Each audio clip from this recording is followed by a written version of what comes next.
Oh, what is going on, you guys? My name is Gavin, and welcome back to a brand new war recap. Now, I asked you guys in the last video to give me some feedback, what you thought about the war recap, and I got a lot of positive feedback. Like, I'm doing it right. Maybe it's a little bit more entertaining. That's what I'm always going for when it comes to war recap. So keep the feedback coming.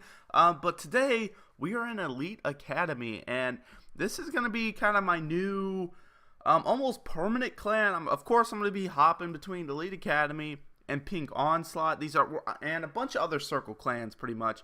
I'll be hitting Too Swift every once in a while just to say what's up to those guys, because I was in that clan for quite a while. So, you know, you can't just leave your friends, you know what I mean? But, you know, we'll stop by there every once in a while. But today we're going to be talking about this war that just went down. Now, we won by a landslide, just putting that out there. But Elite Academy did some beautiful 3-stars on their Town Hall 10s, and they're all with the exact same attack, which is perfect for a war recap. So basically, this other clan, I think the reason they lost so badly is they're obviously an engineered clan. If you go down to like their bottom Town Hall 11s, I believe all these are, they have a bunch of these like Town Hall 11 burner accounts, and I think like Elite Academy just came out and punched him right in the mouth, like as soon as the war started. I don't know, we all hate engineered clans, right? And so what wound up happening was, I think they just kind of got discouraged and didn't even use half of their attacks. So we're going to be showing some awesome 3-star attacks. Like, some of these attacks are really cool. So this is the first one. You see this base. Now, the army strategy we're doing today is BoWitch, and it's like, it's so freaking good, guys. Like, if you haven't tried BoWitch, try it. I'm a little guilty of that myself. Now, this, of course, this is a Town Hall 11 attacking, but it doesn't make it any less beautiful. It has almost a flawless attack. So as you can see at the bottom, 10 witches, 15 bowlers. I believe he's got bowlers in the clan castle. He's got a couple giants and his heroes. He comes in up top here at this king. He drops a jump spell immediately. That way all of his troops can funnel right to where he wants it to. He drops just a really wide spread a really wide spread of giants just to help tank those couple of shots for those bowlers to go ahead and clear up. But now look at this. This is where it gets so good. Okay, now that he's got the funnel down, he's got a couple bowlers going to the right. He's got a couple bowlers and a couple witches going to the left. And then he's got the mass. Just look at the mass of units going into the middle there, guys. It's insane. Like, BoWitch creates the biggest mass of units ever. And what's going to wind up happening in every single one of these raids is you're going to have these huge, overwhelming mass of raged units in the middle of your base.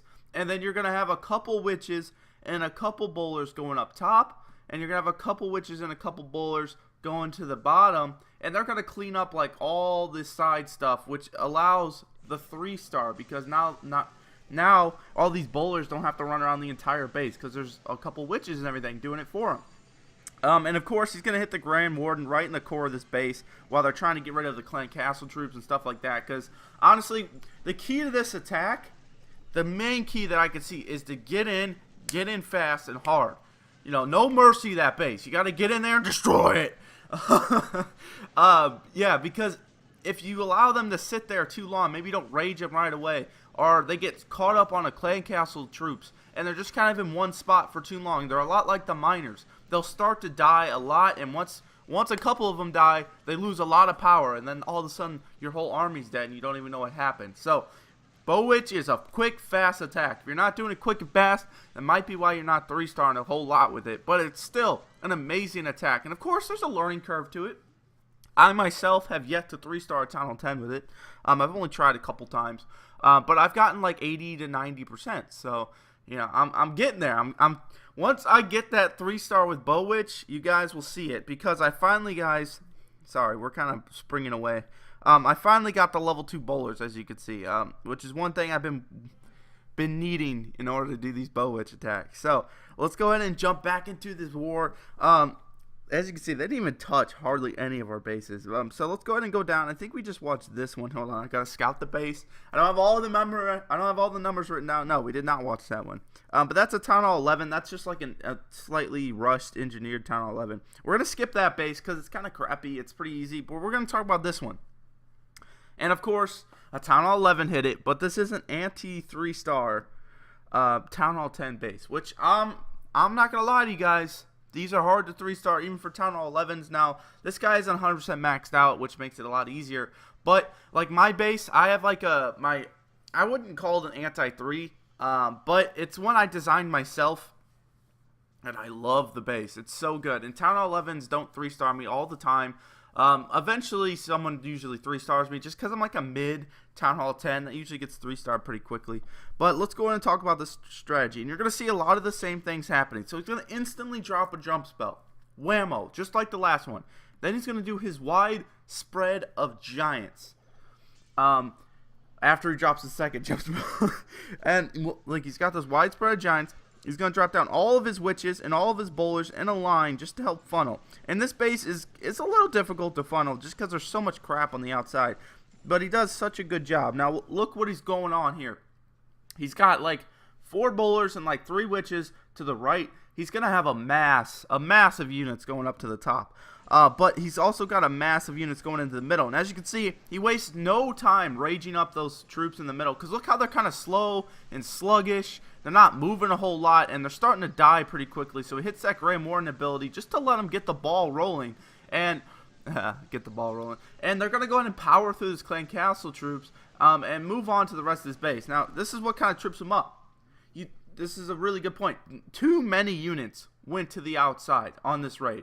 Little comment, even the Queen and the Graham Warden, and there's just a handful of bowlers in the middle. And they're barely moving around because they're just getting absolutely murdered every second. Now, they are going to go ahead and still do their job of clearing out the core, which makes it possible to get this 3-star because now he's got so many units on the outside. They'll clean up 2 to 3 layers into this base. No problem. All they're going to have to do is go in to go get that Inferno Tower, maybe that Elixir storage, and that's about it. Maybe this Expo. And honestly, an Expo is super easy to overcome with this attack just because there's so many skeletons on the field. Now, as you can see, he's going ahead and cleaning up this entire base, no problem at all, only because those bowlers were able to clear out this middle section. I still think he would have had enough time. But let's show the rest of his base. Now, these Clan Castle troops, they're still alive. They're still causing us problems because his Queen is going to come over and smack him in the mouth like, Mr. Dragon, go away. Kills the dragon. There goes the Inferno Tower. The Expo is about to go down. The Queen, she hasn't even used her ability yet. He's going to hit it right there at the end. No wait time on that Queen. She's immediately awake after the attack. That's how you know you destroyed a base. So that was really good. I had to show that. It was like a kind of went wrong attack, but at the same time worked out almost perfectly for him. So let's go ahead and show a couple more, okay? Because I love this BoWitch, guys. I can't get enough of BoWitch.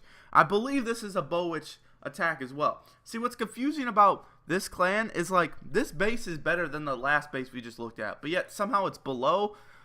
I don't know. But here we go. He's gonna do a very similar thing. All right, double jump spell, 6 giant spread, witches spread everywhere. So he's going to do one side at a time because he wants to get rid of this Archer Queen. So that's why he's really overloading the right side. Just because that Archer Queen's there. He doesn't want his bowlers to die too much. And those skeletons from the witches are really going to help take her out quickly. So as you can see. Alright, let's just break this down again for you guys. Alright. As you can see. Huge mass. Just huge massive. Look at all those units. About to get raged up. I guarantee.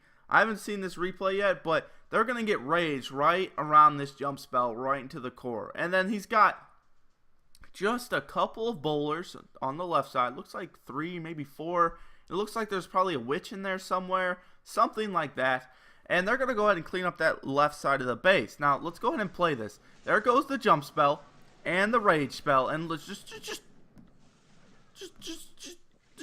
there's so many units. I'm sorry, I didn't mean to pause it so many. There's just so many units into the core of this base. And he's going to go ahead and get a perfect Graham Warden ability and go ahead and keep all of them alive through that first Inferno Tower. Now, here comes the Clan Castle troops again. I'm not sure why he dropped a jump spell right there. He might have needed it. I'm not sure. But this dude, he brought a free spell. It was a really nice attack, and he's going to go ahead and bring that free spell. He worked it in really well. We don't see too many free spells with this attack, but I think part of that is due to, like, it usually just overwhelms the core. Everything dies super quickly in the core, and you really don't need a free spell to freeze anything. So, as you can see, This is how you know it's a perfect BoWitch attack. The core is completely wiped out, alright? A lot of the things that were in the core are dead, which is expected to happen. But look on the left and the right side of your screens. You have bowlers and witches on both sides. Now, there's no bowlers on the left, but there's bowlers on the right. And they're going to go ahead and clean up the outside of this base. So that way, the units don't have to go through the base, then back around the entire base, which is usually how most raids wind up getting a high percentage 2-star, because either they run out of time or the units just get picked off by all the defenses they have to go up against. But as you can see, this poor Expo is just trying to keep up with all these skeletons. He finally locks on to the witches, and he's going to go ahead and take out a witch. But there's just so many witches still alive. The Archer Queen's still alive, still has a full health ability. She is being targeted by that cannon, I believe. But she's got her ability, and there's an overwhelming amount of skeletons running around. And I think he's going to pop her ability here in just a second, just to help get through all these massive buildings. There goes a giant bomb. Going to go ahead and take out one more witch. But there's so many units still alive. He's got like, what, looks like 2 or 3 witches, an army of skeletons. The Queen's ability is going to go ahead and clean up the rest of this base, completely wiping it from the map. It was a beautiful attack. Absolutely awesome. Let's go ahead and show you. We'll do one more. So we're going to scout. I know the base loadout. I can't remember the number. Was it this one? It was either this one or the next one. These look like the same bases, don't they? Yeah, they're similar. So we'll just watch this one. This one is a Town Hall 10 on a Town Hall 10, I believe. No, it's not. Never mind. It's a Town Hall 11 on Town Hall 10. Now, I know that's all I've actually shown today, but these attacks are so good, and you could do these at Town Hall 10. The only difference is, like, your Clan Castle troops, you're going to have to bring bowlers, I'm pretty sure, instead of, like, giants and bowlers like they're bringing. And you won't have the Grand Warden, which isn't a big deal. Because the Grand Warden, he is useful in the core of this attack, but as long as you have a good rage spell placement, you're good. You don't really need the Grand Warden, because look at this. Alright, here we go again, boys. Alright, there's so many units running into the core of that base. Oh, it looks awesome. Just like, let's just zoom in for a second, okay? Bowler, bowler, witch, queen, bowlers, bowlers, witch, king. So many units in there. And the dragon can't keep up. There's so many units on the outside. Looks like they're turning back in just because of the base loadout. And then there's the units going on to this outside. They're going to clean up the outside of this base. Now, the Queen's already shooting the Town Hall. Town Hall's going down. There is a single target Inferno Tower, and that thing loves attacking the King. Whether Clash of Clans wants to admit that's its favorite target or not. I strongly believe it is. See, look, they locked onto the King. So he's going to hit that King's ability. And the King is going to die to that single target Inferno Tower. But it doesn't matter. All there is a couple Wizard Towers that left alive that these witches need to worry about. Other than that, this base is over. And these Wizard Towers can't keep up. I mean, they're trying their best. They can't do it. There's still a huge amount of units still alive. I'm just going to speed it up here just because this is basically cleanup at this point. There's not that many units on the outside just because the units from the outside wind up turning in on both sides of the base just because of the way the base is laid out. Sorry, I can't speak today.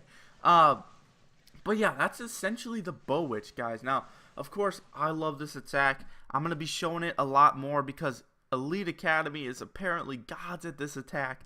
And I just wanted to share it with you guys. Now, of course, this is the time I'm going to ask for feedback. I'm not the best at war recaps, but to be honest, that's probably where my channel is heading. I'm just tired of Clash Royale. It's probably all I'm really going to be doing is just different strategies and stuff like that to attack in. And speaking of which, tomorrow's video for you guys, or maybe it was yesterday's, it depends on when I post this, it's going to be this P.E.K.K.A. army, this triple threat deck, and it's super good. Hopefully you guys enjoyed that video, and hopefully you enjoyed this one, guys. If you're new to the channel, maybe you're from Elite Academy, what's up, my dudes? Welcome to the channel. Hopefully I'll see you guys in the future videos. Peace out, homies.